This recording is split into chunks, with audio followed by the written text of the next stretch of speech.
I never thought I would spend the last years of my life sleeping beside a lawnmower. The smell of gasoline and dust filled the garage, where my daughter and her husband had placed an old cot for me. "It's just for a while, Dad," Laura had said with a smile that didn't reach her eyes. But a while had turned into half a year, and the garage had begun to feel more like a grave than a shelter.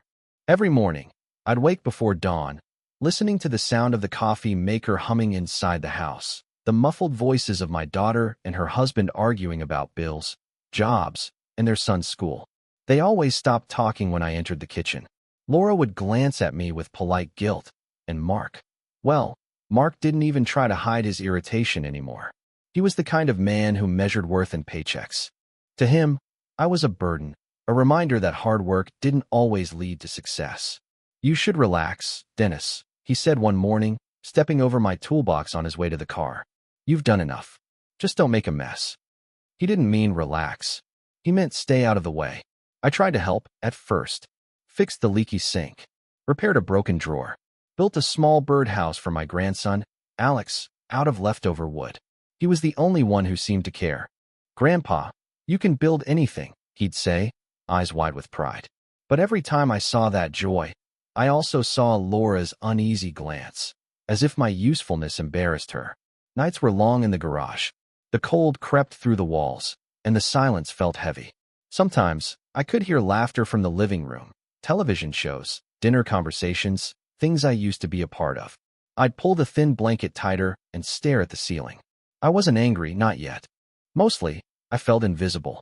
It rained one night, a heavy, relentless storm that made the roof tremble. I heard shouting from the house, muffled but sharp. Then, suddenly, the door to the garage burst open, and Alex ran in, tears streaking down his cheeks. "They're fighting again," he sobbed. "Mom says bad things. I hate it." I lifted him onto the cot, wrapped him in my jacket, and held him until he stopped shaking. "It's okay, buddy," I whispered. "Storms pass. They always do." When he finally fell asleep, I looked around at the cluttered space. Shelves of forgotten tools, old furniture, boxes of things they never used. I saw my old chisel, rusted but intact, lying under a pile of cables. I picked it up, ran my thumb along the handle, and for the first time in months, I felt something familiar, purpose. That night, when everyone was asleep, I started working. Quietly, slowly. I found scraps of wood, leftover nails, anything I could use. I didn't know what I was building, maybe a bench, maybe a dream. But the rhythm of the hammer calmed me, each strike echoing like a heartbeat. The next morning, Mark complained. "Could you not do that at midnight? Some of us have jobs." "Of course," I said. "Won't happen again." But it did. Every night. Work became my secret, my rebellion. As days passed, the structure began to take shape. Wooden beams forming a small frame, planks laid neatly, joints carved with care. My hands hurt, my back ached, but I felt alive. I'd forgotten what it meant to wake up with a reason. Alex found me one morning sanding a piece of oak. "Grandpa, what are you making?" "Something for people who need it," I said with a smile. He grinned. "Like me. Exactly like you." He laughed and ran back inside, leaving muddy footprints on the floor. That sound, his laughter, stayed with me long after he was gone. But not everyone was laughing. One evening, Laura came to the garage. "Dad, Mark says you're using too much electricity. The light's been on all night." I nodded. "I'll be careful." She looked around the room, the half-built frame, the tools scattered across the table. "What is all this? You don't have to prove anything to anyone." I met her eyes. "I'm not proving anything, sweetheart. I'm remembering who I am." She sighed, shook her head, and left. After she was gone, I sat alone in the half-dark and whispered the words my father used to say, "A man's worth is what he leaves standing when he's gone." That night, I carved the phrase into one of the beams. It felt right, like sealing a promise. Each nail, each plank became a piece of me, a fragment of the man I used to be. I'd been called useless, forgotten, treated like furniture. But out there, under the dim light of a garage bulb, I was building something that mattered. By the end of the month, the structure was nearly complete. It wasn't just a shed or a bench, it was something bigger, something that would soon make them see what they'd tried to bury. When I looked at it, I saw proof that even the discarded can create beauty, that even the forgotten can rise again. And as the first morning light spilled through the small window I'd built with my own hands, I smiled. They thought I was finished, but I was only getting started. Dinner at their house had become a performance. Laura set the table with perfect symmetry, polished forks, folded napkins, candles she'd bought to make things nice. But no matter how she dressed it up, the air around that table was always cold. That evening, she'd invited friends from her office, people who talked too loudly, laughed too easily, and liked to compare everything: salaries, cars, even wine brands. I sat quietly at the end of the table, in the same worn shirt I'd had for years. Mark didn't bother to hide his discomfort. "Dad, maybe you should sit this one out," he'd said earlier, while tying his tie. "I live here," I'd replied calmly. "Right, but it's just, it's a work crowd. Different conversations. I built half this town with my hands, Mark. I think I can keep up." He forced a smile and left before I could see the irritation in his eyes. When the guests arrived, I greeted them politely. One of them, a tall man with slick hair, said, "Oh, you're Laura's father. Retired, right?" I nodded. "After 40 years in construction." He raised his brows. "Ah, labor work. That's honest stuff. My father used to say, 'Work with your hands if you've got nothing better to do.'" Laughter rippled around the table. Mark joined in. Too loud, too forced. I smiled anyway. I'd learned that silence can cut deeper than words. Dinner went on. Talk about investments, vacations, new cars. Nobody asked me anything. They spoke as if I wasn't there, as if the man sitting quietly at the end of the table had already faded from life. Then, one of them, a woman named Carol, noticed the small splinter on my hand. "Did you hurt yourself, Mr. Dennis?" "Just working on something," I said. Mark chuckled. "Oh, you mean his little garage project. My father-in-law's been experimenting. Some late-life hobby, I guess." The table laughed. I wanted to say something, but my voice caught in my throat. I looked at Laura, hoping for a word, a look, anything. But she kept eating, eyes fixed on her plate. Alex sat beside me, small and quiet. He glanced up at me, then at Mark, and whispered, "I like what you're building, Grandpa." That whisper saved me. After dinner, when everyone had moved to the living room, I slipped outside. The cool air felt like a relief after all that fake laughter. I walked to the garage, opened the door, and just stood there. The smell of wood, oil, and earth wrapped around me like an old memory. There it was, my work. The frame was stronger now, the walls half done, the roof beginning to form. It wasn't pretty yet, but it was alive. Every plank had a story. Every nail carried a reason. I ran my hand along the beam where I'd carved my father's words. My fingertips caught the grooves of each letter. For a moment, I could almost hear his voice again. When I turned around, Alex was standing in the doorway, barefoot, holding a flashlight. "Grandpa," he said softly, "why do you keep working at night?" I smiled. "Because the world is quieter when people are asleep. That's when good things get built." He thought for a moment. "Can I help?" "You already do," I said. From that night on, he'd sneak out sometimes, just to watch me work. He didn't talk much, didn't ask for explanations. He just watched with that same quiet curiosity kids have before they grow old enough to judge. Days passed, and word about my little project started to spread. Mark couldn't stop himself from mentioning it to friends. "The old man's building a fort or something," he'd say with a laugh. "I think he's losing it." But something strange began to happen. Neighbors started dropping by. A few kids from down the street peeked through the half-open door. "What's that, Mr. Dennis?" one of them asked. "A place for people who have nowhere else to go," I said. They didn't understand, but they smiled and waved. I could see it in Mark's face. He didn't like that attention.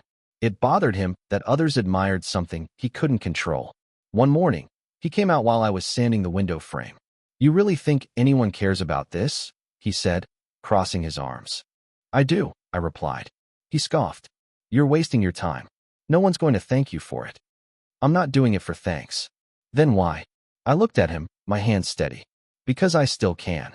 He stared at me for a moment, as if trying to decide whether I was crazy or dangerous. Then he walked away, muttering, "Old fool." Maybe I was. But fools with purpose build things that last longer than mockery. That evening, while Laura cooked dinner, she came to the door of the garage. "Dad," she said softly, "you're making things tense. Mark feels disrespected when you ignore his advice." "I'm not ignoring him," I said. "I'm just not living by it." Why can't you just rest? You've worked your whole life. Because rest isn't peace, Laura. It's waiting for the end. I'm not ready for that yet. She sighed and left without replying. But I saw it, a flicker of something in her eyes. Guilt, maybe, or shame. Later that night, I turned off the light and sat in the dark, listening to the crickets outside. My body ached, but my heart was calm. I thought about all the things I'd lost, my job, my home, my dignity, and realized that maybe losing everything was the only way to see what really mattered. The next morning, Alex came running to the garage holding a crumpled paper. Grandpa, I drew something.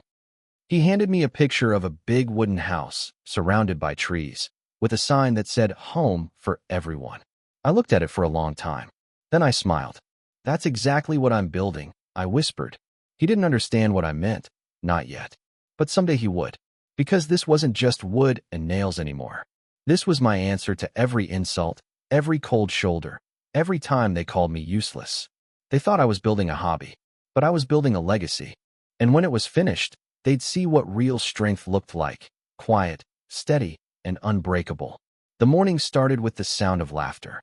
Not the kind that warms your heart, but the kind that slices through you. Light, sharp, careless. I was sanding a window frame outside the garage when I heard it. Through the half-open kitchen window, Mark's voice carried out like a blade. He's turning that garage into a zoo, he said between chuckles. You should see it, man. He's got plywood walls, some crooked frame. Looks like he's building Noah's Ark for homeless squirrels. More laughter followed. I froze, the sandpaper stilling in my hand. Then another voice, Laura's. Quieter, hesitant. Mark, stop. He's just keeping busy. Mark scoffed. Keeping busy? He's wasting electricity, ruining the place. You know what the neighbors think? That we've got a crazy old man living in the garage. You really want that image? Her voice dropped. He's my father. And he's also our problem. The sound of the sander buzzed in my ears, but it couldn't drown their words. Our problem. That's what I'd become. Not family. Not father. Not the man who built her first crib with his bare hands. Who stayed up nights fixing the pipes when she was too broke to call a plumber. No, just a problem. I put the sandpaper down and walked quietly away from the window. Inside the garage, the air was still, heavy with sawdust. My hands trembled slightly, not from anger, but from something deeper. Disbelief, maybe, or exhaustion from pretending not to notice how far apart we'd grown. For weeks, I'd been building with hope. Hope that maybe, one day, when they saw what I'd made, they'd understand. But that morning, the hope cracked. It wasn't just about me anymore. It was about something bigger, a truth that had been rotting inside this house long before I came to live here. That night, I couldn't sleep. The garage felt smaller than usual, the air colder. Every creak of the floorboards sounded like a whisper of regret. I thought about leaving, packing up my things, walking away, finding some quiet corner of the world where no one called me useless. But then I remembered Alex. His drawings. His laughter. His belief in me. I couldn't leave him behind. The next day, while I was tightening the hinges on the wooden door, Alex came running, waving something in his hand. Grandpa, look. He showed me a gold star sticker. I got it for helping clean the playground. That's great, buddy, I said, smiling. He leaned closer, lowering his voice like he was telling a secret. I told my teacher you're building something amazing. She said she wants to see it one day. I chuckled. Maybe she will. His excitement was contagious. In his eyes, I wasn't broken. I wasn't useless. I was still a builder, of things of meaning. But later that week, everything changed. It was Saturday afternoon.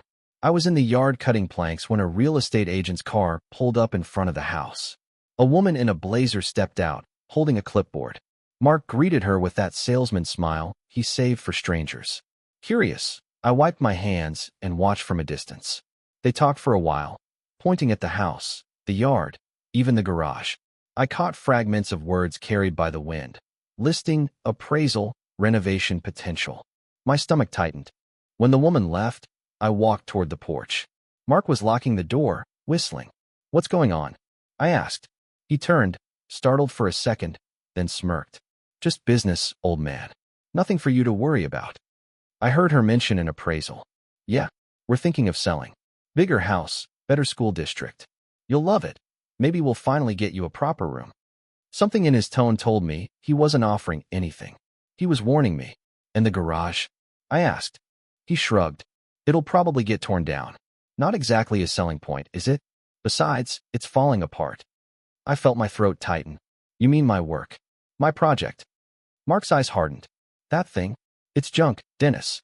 It's a pile of wood that's costing me money. It's not junk. He stepped closer.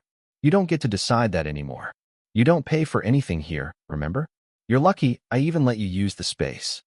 For a long moment, neither of us spoke. The wind stirred between us, carrying the smell of sawdust and cut grass. Finally, I said quietly, you don't let me do anything, Mark. You just don't understand what it means to build something that lasts. He rolled his eyes. You know what lasts, Dennis? Houses people can actually sell, not fairy tales nailed together in a garage. And with that, he turned and walked away. That night, I sat on my cot staring at the wooden frame. The faint light from the bulb cast long shadows across the beams, like ghosts of my past work. My chest ached, not from age, but from the weight of everything unsaid.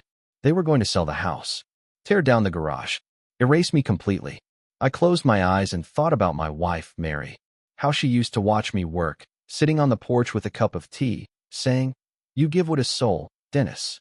She believed in me long before anyone else did. If she were here, she'd tell me to keep going, to fight quietly, with dignity. So I made a decision. If they wanted to take everything, they'd have to do it in front of everyone. Because what I was building wasn't just wood anymore. It was a message. The next morning, I visited the town's community center, a place I hadn't been in years. The manager, an old friend named Tom, recognized me instantly. Dennis? Well, I'll be damned. Haven't seen you since you built our porch. I smiled. Still standing, like a rock. What brings you here? I need a favor. And maybe a truck. Tom listened as I told him my idea. Not all the details, but enough. When I finished, he nodded slowly. You've got that fire in your eyes again. I'll help. For the next few days, I worked like a man half my age.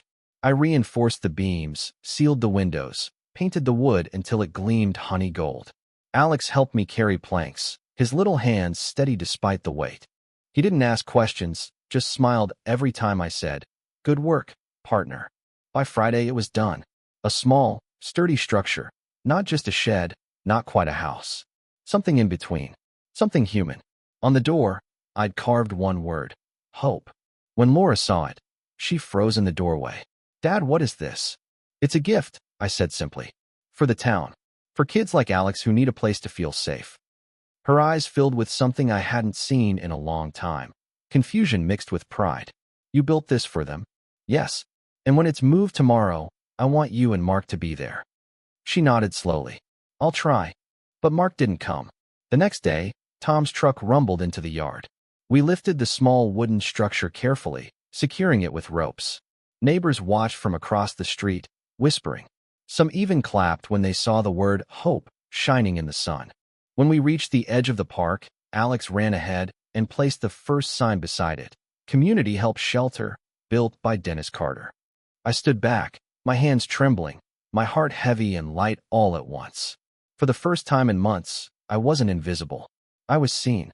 That night, when I returned home, the garage was empty, stripped bare. Mark had thrown out my tools. My cot. Everything. Laura stood in the doorway, tears in her eyes.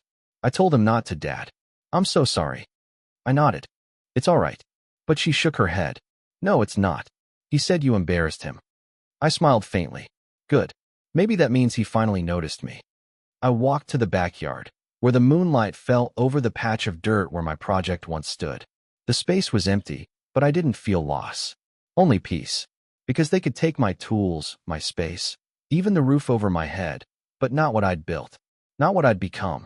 That was the night I realized something powerful. Sometimes, revenge isn't loud. It's quiet. It's a house that stands tall when others tried to bury its builder. It's a word carved into wood that outlives the laughter. And mine had just begun to echo. The morning after Mark threw my things out of the garage, I woke up on the old couch in the living room. Laura had insisted I sleep there, though Mark hadn't said a word about it. He just poured his coffee, scrolled through his phone, and left for work without looking at me. The silence between us was thicker than the dust in that house. But silence, I'd learned, can be a weapon if you know how to hold it. Laura tiptoed around the subject. Dad, Maybe it's best if you stay out of Mark's way for a bit. He just feels embarrassed. Embarrassed by what? I asked, looking at her over my cup of tea. She hesitated. By the attention. What attention? She sighed. The article in the local paper. Someone wrote about your project. There's even a photo of you and Alex. I didn't know whether to smile or cry. She slid the folded newspaper across the table. On the front page of the community section, there it was, a photo of me, covered in sawdust, standing beside Alex in front of the small wooden shelter. The headline read, "Retired Carpenter Builds Hope for the Homeless." I stared at it for a long time. The ink smelled fresh. Beneath the photo, a short line said, "Proof that kindness and craftsmanship never retire." I hadn't realized how much I'd needed those words until that moment. When I went into town later that day, people recognized me. Some waved. One woman at the grocery store smiled and said, "You're the man from the paper. That shelter's beautiful, sir." Another old fellow patted my shoulder. "Used to be a carpenter myself. You've done good work." For the first time in years, I felt seen.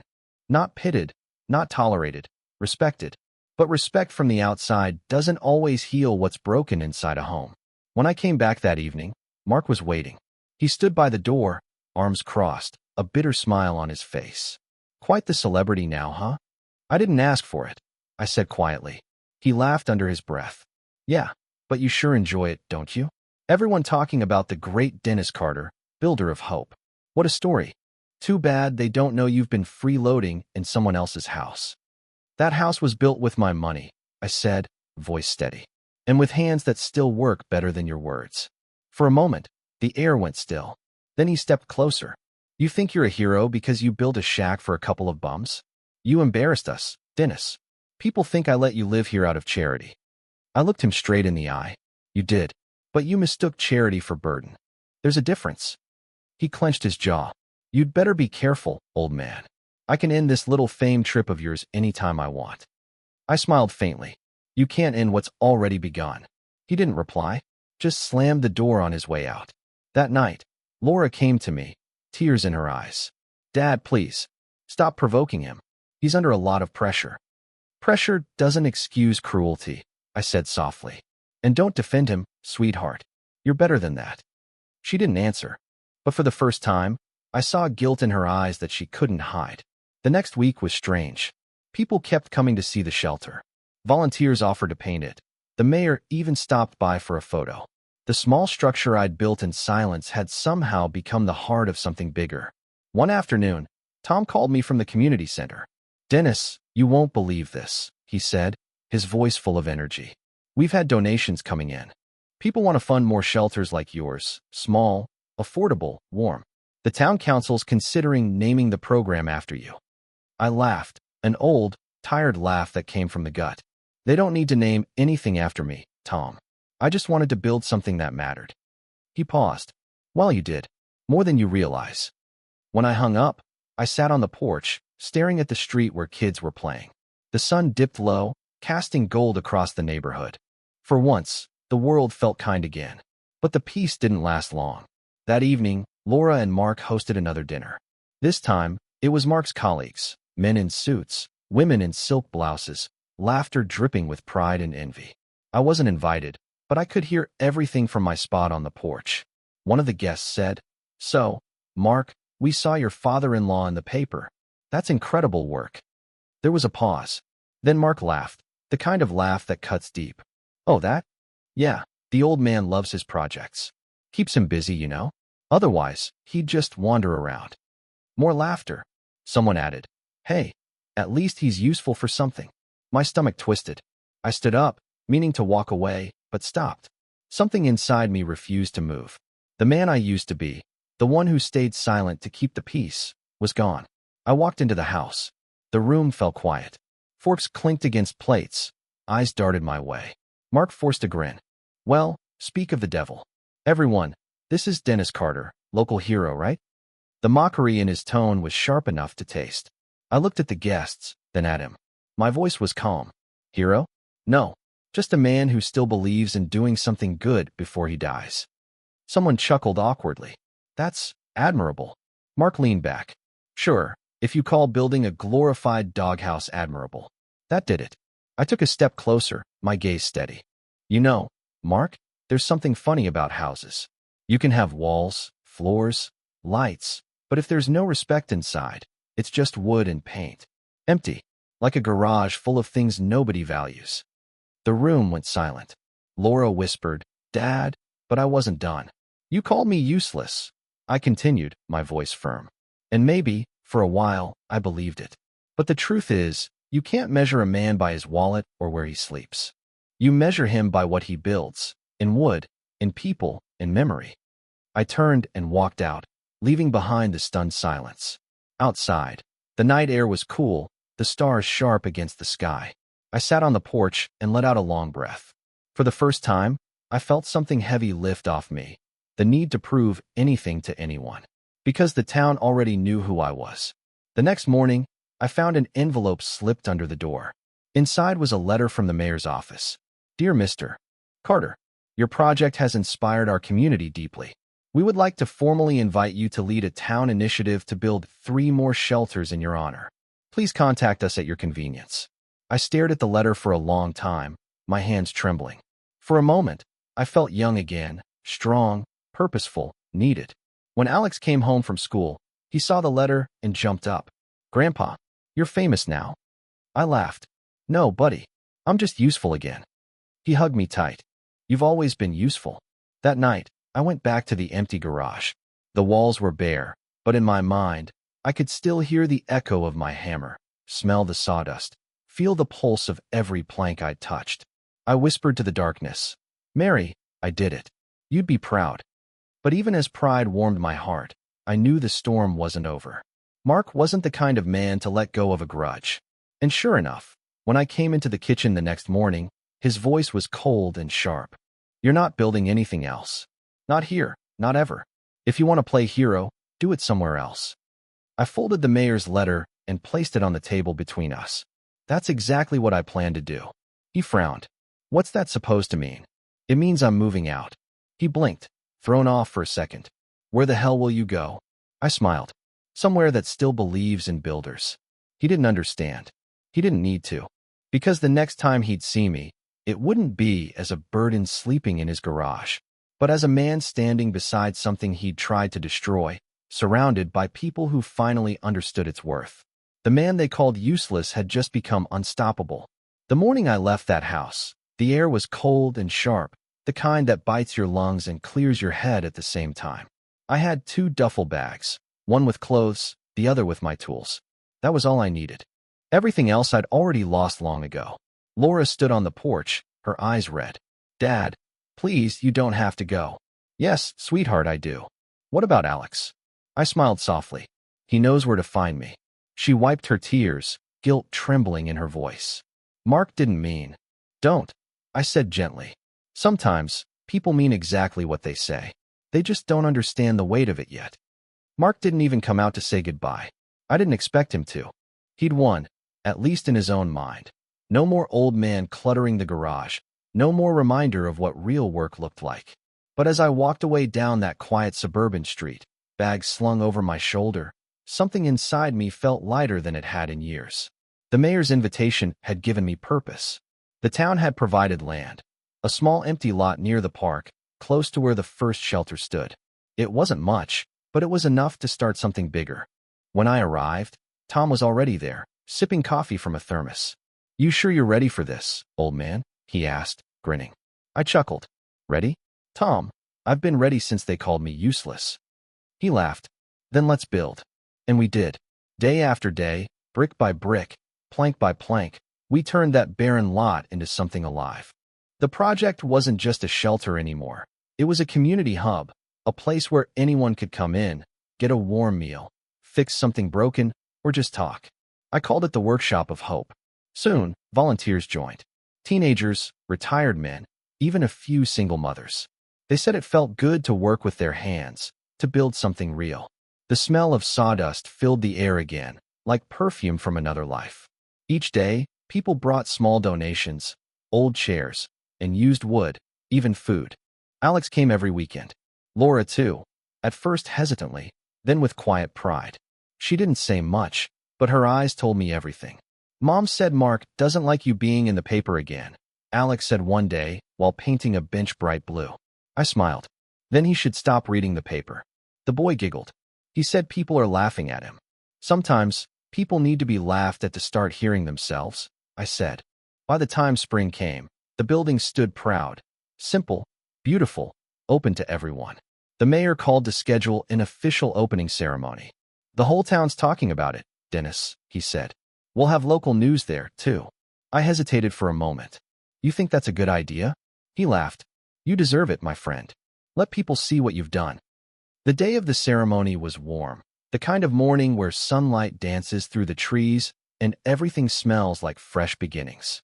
People gathered early. Children ran around the courtyard, chasing each other. Volunteers set up chairs, and a banner fluttered gently in the breeze. Grand opening, the workshop of hope. I stood near the entrance, wearing a clean shirt and the same old boots I'd built everything in. They were worn and scuffed, but they were mine, proof that real work leaves marks worth keeping. Tom nudged me. You nervous? I shook my head. Not anymore. Then I saw them, Laura and Alex walking through the crowd. Behind them, reluctantly, came Mark. He looked uncomfortable, tugging at his collar, scanning the crowd like he was afraid someone might recognize him. He didn't have to worry. Everyone's eyes were on me. The mayor stepped up to the podium. Ladies and gentlemen, he began. Today we celebrate not just a building, but a story. The story of resilience, humility, and the kind of quiet strength our world forgets too often. Dennis Carter showed us that usefulness doesn't retire, that purpose doesn't fade, and that one man's work can light an entire community. Applause filled the air. I could feel my throat tighten. When he handed me the microphone, I took a slow breath. The crowd fell silent. I'm not much of a speaker, I began, but I know how to build. For most of my life, I built houses, places where people could feel safe. But after a while, I forgot what that meant. I thought a roof and four walls were enough. I was wrong. I paused, scanning the faces before me. Neighbors, workers, children, and at the back, my daughter's husband, standing rigid, arms crossed.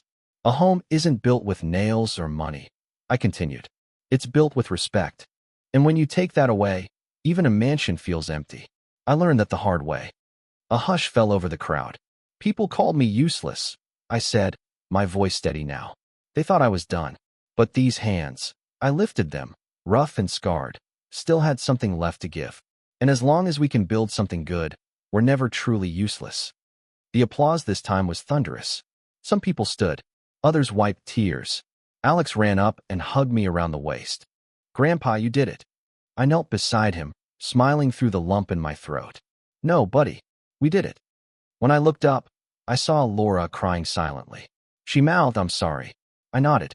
Forgiveness didn't need words. But Mark stood motionless, his face pale. The cameras were on him now. Someone from the news asked, You're Mr. Carter's son-in-law, right? You must be proud. He stammered, searching for something to say. The words wouldn't come. The man who once mocked me for being embarrassing now stood speechless in front of a crowd that cheered my name. And that was my revenge. Quiet, honest, undeniable. I didn't need to humiliate him. The truth had already done that. After the ceremony, people gathered around me, shaking my hand, thanking me, asking how they could help. But through all the noise, I saw only one thing, my grandson's smile. That pure, unfiltered belief that his grandfather could build anything. When the crowd finally thinned, Mark approached. His voice was low, strained. You made your point. I looked at him. No, Mark. I made a home. He clenched his jaw. You think this changes anything between us? I nodded. Yes, it changes everything. He started to say something, but then stopped. Maybe for the first time, he realized there was nothing left to say. That evening, as the sun set, I sat alone inside the workshop. The smell of pine and varnish filled the air. On one of the beams above me, I carved a new phrase, not my father's words this time, but my own. Respect is the house that outlasts us all. I sat back, listening to the faint laughter of children playing outside. The same laughter that once came from the home I'd been pushed out of. Only now, it didn't hurt anymore. It healed. Because this place, these walls, these people were my true family now. Laura stopped by before sunset. Dad, she said softly, Alex wants to stay here and help for a few days. Of course, I said, smiling. She hesitated, her voice breaking. I'm proud of you. I touched her hand. It's never too late to build something new, sweetheart. As she walked away, I looked at the sky, glowing orange, fading into purple, and felt Mary beside me. Not in memory, but in presence. You were right, I whispered. Wood remembers. Outside, the sign, Workshop of Hope, swayed gently in the breeze. People would come and go, seasons would change, and someday my name would fade from the papers. But what I'd built would stay standing. That was enough. They called me useless. Now, they call me sir. And for the first time in a long, long while, I called myself whole. The weeks after the grand opening felt unreal, like I was living someone else's life. Everywhere I went, people smiled, nodded, stopped me to talk. The man they once ignored now had a name that carried weight again. But I didn't crave fame. I'd had my moment under the lights, and that was enough. What I wanted now was peace, the kind you can only earn by forgiving what you thought you never could. The Workshop of Hope grew faster than any of us expected. Volunteers poured in every weekend. We repaired old furniture, built ramps for seniors, even taught kids how to use tools. I watched Alex hammer his first nail straight and true, and I swear, I could almost hear Mary laughing somewhere. The sound of pride, faint but real. One afternoon, the mayor came by with a few city council members. Dennis, we want to expand, he said. You've started something we can't stop now. The people want more workshops, one in every district. I laughed softly. Then build them. You don't need me for that. He smiled. Maybe not. But we'll always need someone to remind us why we build. I didn't realize how much that sentence would stay with me. A few days later, Laura visited again. She brought pie, apple, just like her mother used to bake. We sat on the porch outside the workshop, watching the sunset over the lake. She was quiet at first, cutting small bites, but barely eating. Then she said, Dad, Mark's been different lately. I raised an eyebrow. Different how? Quiet. Angry, but quiet. He doesn't like people asking about you. Let him be angry. It's cheaper than therapy, I said, and she chuckled despite herself. Then her smile faded. He feels like he lost control. Like everyone's admiring you, and he's invisible. I nodded slowly. Now he knows how I felt. She stared at her hands, then whispered, I'm sorry I didn't stand up for you sooner. I reached over and squeezed her fingers. You did what you thought was right at the time. That's all any of us can do. You can't rebuild the past, Laura, but you can still fix the foundation. Tears welled in her eyes. Can I start now? Always. For the first time in years, I hugged my daughter and felt her hold me like she meant it. The bitterness that had lived in my chest for months loosened its grip. Sometimes, forgiveness isn't about them. It's about letting yourself breathe again. One weekend, I got a call from Alex. His voice trembled with excitement. Grandpa, our teacher wants our class to visit your workshop. Can we come? Of course, buddy. Bring everyone. That Saturday morning, 12 kids stormed into the workshop like a gust of pure life. Their laughter echoed through the wooden walls. Their shoes left prints on the sawdust-covered floor. I showed them how to sand wood, how to measure twice and cut once. A little girl asked, Why do you build things, Mr. Carter? I smiled. Because the world is full of things that fall apart. Someone has to fix them. They looked at me as if I'd just told them a secret about the universe. Maybe, in a way, I had. When the kids left, Alex hugged me tight. I want to be like you when I grow up. I chuckled. You'll be better than me. He shook his head. I don't think that's possible. And just like that, I knew the circle was complete. But peace has a way of testing you. It was late one evening when Laura showed up again. This time alone, trembling. Dad, she said, Mark's gone. I frowned. Gone where? She handed me a folded letter. He left. Said he can't stay here anymore. Said he can't live in a town where everyone praises the man who made him feel small. I read the letter in silence. It wasn't an apology. It was a confession of weakness. A man crushed by his own pride, unable to stand next to someone who no longer needed his approval. Laura looked at me with tears. I didn't want it to end this way. I shook my head. It hasn't ended. He just walked a different path. Maybe someday he'll find his way back, maybe not. But that's not your fault. She broke down crying. I let her. I didn't say, I told you so. I didn't say anything at all. I just held her until the sobs turned to quiet breathing. When she finally left, the night had fallen completely. I walked inside the workshop, turned on the small lamp, and sat in my chair. The smell of cedar and varnish surrounded me, warm, familiar, alive. On the wall, above my carving, "Respect is the house that outlasts us all," I added another line. "Peace is the room built last and hardest to finish." I ran my fingers over the letters, thinking of all the walls I'd built and the ones I'd finally torn down. Months passed. The workshop of hope became a cornerstone of the town. Kids learned trades. Homeless men found work.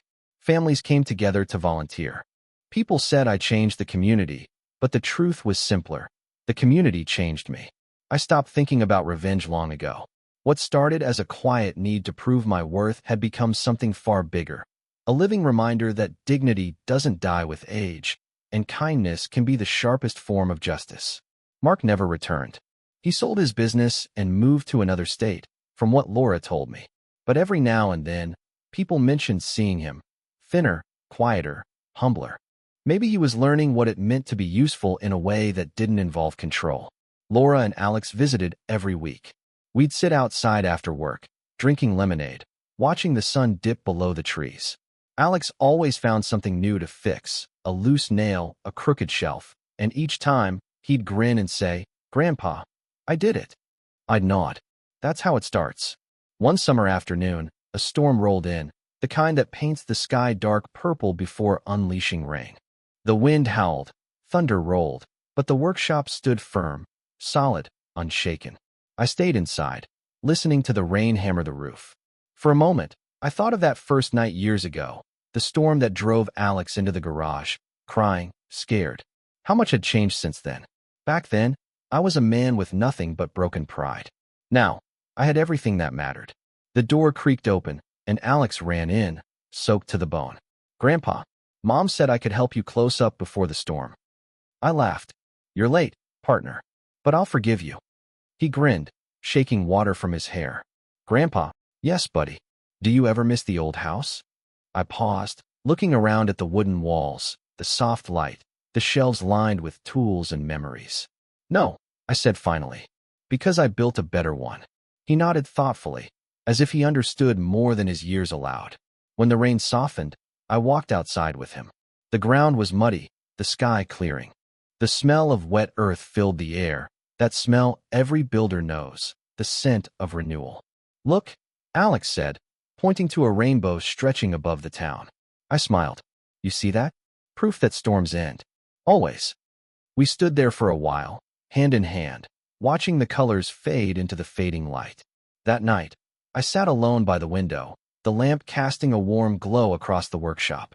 My hands, old and scarred, rested on the table, the same hands they once called useless. I thought about Mary, about the years gone by, about the laughter and pain and everything in between. And I realized something simple yet profound. The opposite of useless isn't useful. It's meaningful. When you give something of yourself, time, love, effort, it becomes part of the world in a way that never fades. I smiled, whispering into the quiet, still standing. The next morning, when Laura and Alex came by, they found me sitting peacefully in my chair, a faint smile on my lips, sunlight falling across my face. I was gone, but not empty. Above me, on the wall, two carvings glowed softly in the morning light. "Respect is the house that outlasts us all. Peace is the room built last and hardest to finish." Laura wept quietly, tracing the words with trembling fingers. Alex stood beside her, eyes wide but calm. "Mom," he whispered, "Grandpa finished his house." And indeed, I had. Because even after I was gone, the workshop of hope remained, alive, full, echoing with laughter, hammers, and the steady rhythm of hands building something better. They once called me useless. Now, generations would build upon what I left behind. And that was the quietest, truest revenge of all. I was 13 the summer the workshop of hope smelled like oranges. We'd been rubbing lemon oil into the benches for weeks, and Tom said citrus made visitors feel welcome, like a front porch before supper. I didn't know about that, but I knew the shine that rose from the wood when the sun hit it just right. It looked like the benches were breathing. I still come early. I still turn the key the way Grandpa taught me, slowly, with a little extra pressure at the end so the tumblers don't scrape. The door gives that same soft click, then a breath, as if the building recognizes me. Sometimes I whisper, "Morning, Grandpa," even though I know he isn't sitting inside at the big table anymore, cupping coffee with both hands, watching dust float in the light like snow he could almost touch. We kept everything where he left it. Tom wanted to tidy it first, for efficiency, he said, but Mom and I said no. The arrangement matters. The hammer pegs, the battered level, the old blue pencil with teeth marks pressed into the paint. They're not relics, they're a map. If I follow the map, I can still hear his voice. Measure twice. Listen once. Listen twice. Then cut. I sweep before the first volunteer comes in. At 13, sweeping is something nobody thanks you for because they only notice the floor when it's dirty. That makes it my favorite job. Grandpa used to say the best work is the kind that disappears into the way things ought to be. I didn't understand that when I was 9. I do now, when the broom whispers over the boards and the morning smells of wood and orange oil and the kind of quiet that asks you to be good. The carving above his chair catches the light. Respect is the house that outlasts us all. It's too high for me to reach without a ladder, so I polish it with a rag duct taped to a stick. Beside it, in smaller letters, "Peace is the room built last and hardest to finish." I read them like prayers. I'm not sure if I believe in prayers the way other people do, but I believe in these words because they came true inside a room I can touch. The mayor still stops by sometimes. He brings coffee and pats my shoulder and asks how school is going, as if school is a thing you can measure with the same tape that finds the center of a board. I tell him shop class is good and algebra is better when I imagine numbers as lengths. He laughs and says I'm my grandfather's grandson. That's the kind of sentence that fills your chest and hurts at the same time. The first volunteer through the door today is Mrs. Wilson, who brings a paper sack of sandwiches wrapped in waxed paper the old way. Your granddad used to say bread tastes different when somebody hands it to you. She tells me every time, and I nod because repeating is another kind of remembering. Behind her comes Malik, who is my age and taller, with a laugh that lifts dust. We share the same job on Saturdays, cut slats for the little bookcases the workshop gives to kids when they move into the shelter downtown. We sign the bottoms in pencil, then erase the signatures until only the grooves remain. Proof we were here, Malik says, but not loud proof. At 10, the bell above the door rings 3 times, fast. Mom. She always rings like that, like she can't wait another second. She carries a tote bag with the account book and the donations ledger, and some days I think numbers are her way back to breathing easily. She kisses my hair and tells me I missed a corner with the broom. I tell her to file a formal complaint. We smile at each other like people who learned how to talk again. She brought pie. Apple.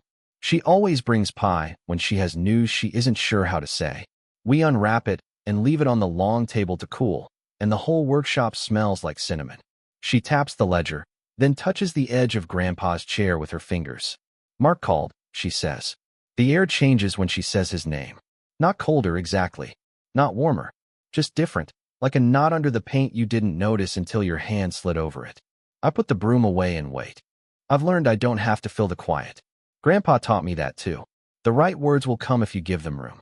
He's back in town, Mom says. A job fell through. He asked if he could stop by to talk. I don't say anything.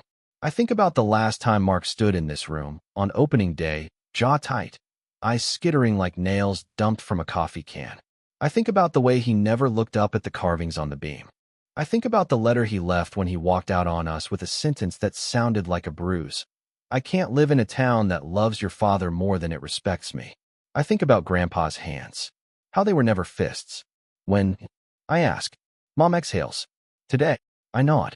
Okay. She touches my cheek. You don't have to be brave for me. I'm not being brave, I say. I'm being careful. She smiles, small, proud, a little sad. That's my boy. We work. We always work on complicated days because the wood steadies us. I rip boards to width and the saw sings a straight-line song. Malik sands. Mrs. Wilson wraps sandwiches. Mom writes numbers. Tom checks the tool wall like a farmer checking fence line. People come in and out as they always do, carrying the kinds of problems that can be made smaller with measuring and sanding in time. A woman needs a ramp for her mother's porch. A man needs a chair that doesn't wobble. A kid needs a place to be where no one raises their voice. We are exactly what we say we are. A workshop of hope. It's almost noon when the bell rings once, Then again, like whoever's holding the door doesn't know if they're allowed inside. Mark. He's thinner. The kind of thin that isn't about hunger as much as it is about something a person is done carrying. His hair is shorter. His suit is gone. He wears a jacket that doesn't fit, the sleeves too long, the shoulders too tight, which would be funny if it didn't make me want to hand him a tape measure and help. He looks at me and looks away. He looks at the table and looks away. He looks everywhere but up, where the words are. Laura, he says, because that's the person he lets himself look at. Hey. Mom smooths the ledger flat with her palm. Hi, Mark. He nods at Tom, at Mrs. Wilson, at Malik, at the hammer pegs, at the floor.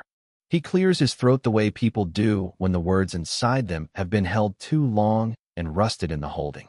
I heard you opened a second site, he says to Mom like he's reading from a script. By the west lot. We did, she says. It's smaller. It's good. He nods again. That's good. Silence. The shape of it feels like a frame waiting for planks. I reach for the rag on the stick and pretend to polish the beam, so my hands have something to do. The rag whispers over the letters. Respect. House. Outlasts. All. Mark glances at me finally. I'm taller than the last time we faced each other without a crowd in between. He blinks like he's recalculating something that math can't handle. I wanted to say he stops. The next word is heavy. He doesn't have the muscle for it yet. He tries a lighter one. I'm sorry. Tom sets his coffee down softly. Mrs. Wilson wipes her hands on her apron and looks at the door like she might shoo a stray cat, then decides not to. Malik pretends the sander needs his whole brain. Mom doesn't move. She's a picture in a frame that keeps the walls square. For what? She asks. Mark's jaw tightens, then loosens. For being cruel, he says. For being small when he was large. For not understanding the difference between a roof and a home. I thought money was studs and sheetrock. He knew better. He looks up, finally, and the words on the beam find him like a level finding center. He reads them with his mouth, not just his eyes. I watch his lips shape the sentence that outlived him. Respect is the house that outlasts us all. His eyes shine. He blinks too fast. He swallows like it hurts. I can't fix what I broke, he says. But I can carry something. If you'll let me. The room breathes. Tom nods first, because Tom always knows when the work needs another pair of hands. We need shelves on the west side, he says. We're short 2 clamps. If you can hold while it sets, you can stay. Mark nods like a man offered a ladder in a hole. He shrugs off the jacket that doesn't fit and rolls up sleeves that don't belong to him and stands where Tom points. He holds. He doesn't speak again for a long time. I decide not to, either. I don't know how to forgive out loud yet. I know how to make a joint tight. We glue. We align.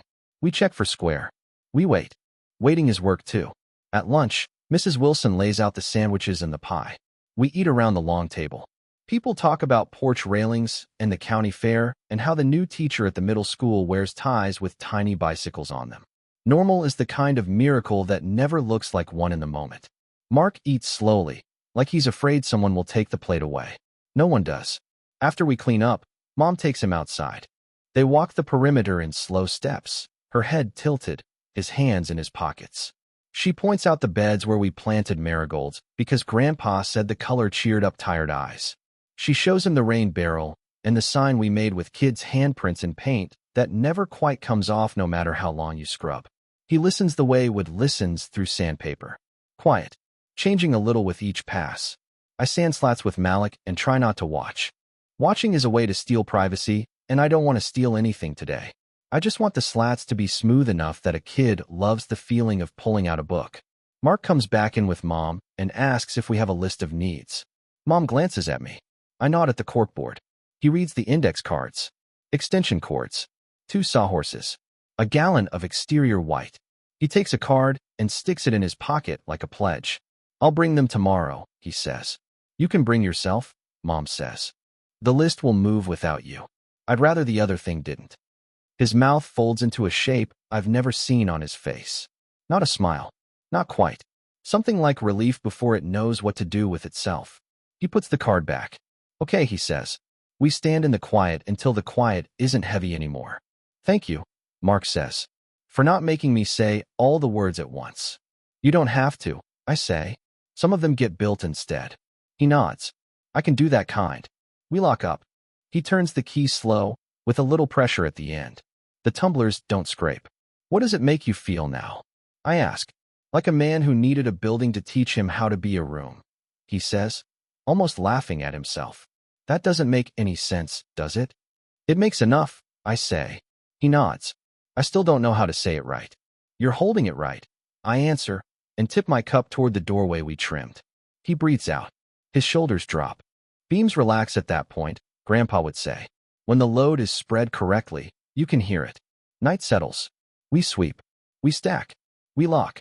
I turn the key slowly and feel the tumblers seat like they were made for this exact door and this exact hand. We stand on the porch for a minute longer than we need to and look at the sign that says Workshop of Hope, and I think about the words that aren't carved anywhere, but are still true, still standing. What's this? She asks. A place for setting things down, I say. She smiles. Your grandfather liked those. I know. She looks at the drawing a long time, then at me, then at the door. We'll need longer trim, she says. And a new bit for the router. I made a list, I say, and hand her the index card I filled last night before sleep took the pencil from my hand. She tucks it into the ledger. We'll start after volunteers arrive. Mark's bringing clamps. She pours half her coffee into a spare cup and sets it by Grandpa's chair the way she has done every morning since the day we decided to leave the chair where it belongs. It goes cold, and we throw it out every afternoon, and it doesn't matter. Some rooms are held up by rituals you can't measure. Volunteers come. Malik laughs the dust up again. Mrs. Wilson's bag is full of sandwiches. Tom pretends he can't find a tool that's right in front of him, so he can tell the old story about the time he framed a door 3 inches too short and had to convince a customer she'd gotten taller. Mark arrives carrying clamps over his shoulder like a man who knows the weight because he's carried worse. He nods at me. I nod back. We stand in the doorway and talk without speaking for a second longer than we used to. That feels like building 2. We begin. By noon, the new trim is cut. The router hum has carved the shallow scoop into the lintel, and the first scrap of paper is tucked there with a name written so small only the person who wrote it could read it. That is the right size. I won't ever look. Neither will anyone else. The scoop will fill and empty and fill again, like a tide you can reach up and touch. At closing, when the light goes amber and the air smells like orange and pine and sweat and pie that was gone by too, I take the ladder and climb to the beam. Mom steadies it without me asking. I press the rag to the words, and the wood glows like it always does. On the other side of the beam, where there is room, I add a new line with the blue pencil, the letters small and honest. Still standing. I don't carve it. Not yet. Pencil first. Live with it. See if the room agrees. On the ground again, I put the ladder away. We sweep. We stack. We turn the key slowly and listen for the tumblers to seat like a sentence finished at last. We walk down the steps into an evening that has room for all of us. Mom, me, Tom, Mrs. Wilson, Malik, and Mark, who pulls the door once to be certain, not out of doubt, but out of care. We don't talk much on the way to the street. We don't need to. The workshop behind us glows in the soft dark like a window in a town that has learned what houses are for. I look back once. The sign doesn't move, but I do. Forward. Not away. Never away. At home. Before sleep, I take out the notebook. On a fresh page, I draw a house with no roof. Not because it's unfinished, but because the sky belongs to it too. I label the rooms the way Grandpa would have laughed at, and then loved. Respect. Peace. Work. Kindness. And in the center, where a hallway would go if a hallway were the point, I write the word that held him steady, holds my mother steady, holds me steady enough to set down what I don't need to carry. Hope. I close the book and set the pencil on top. It rocks once and settles. The whole house of tomorrow shifts a hair in my chest and finds level. I turn out the light and say what he always said when he tapped a board and heard it answer him in the language only wood and certain old men speak. Still standing, I whisper. And the room, the real one and the one in my chest, agrees.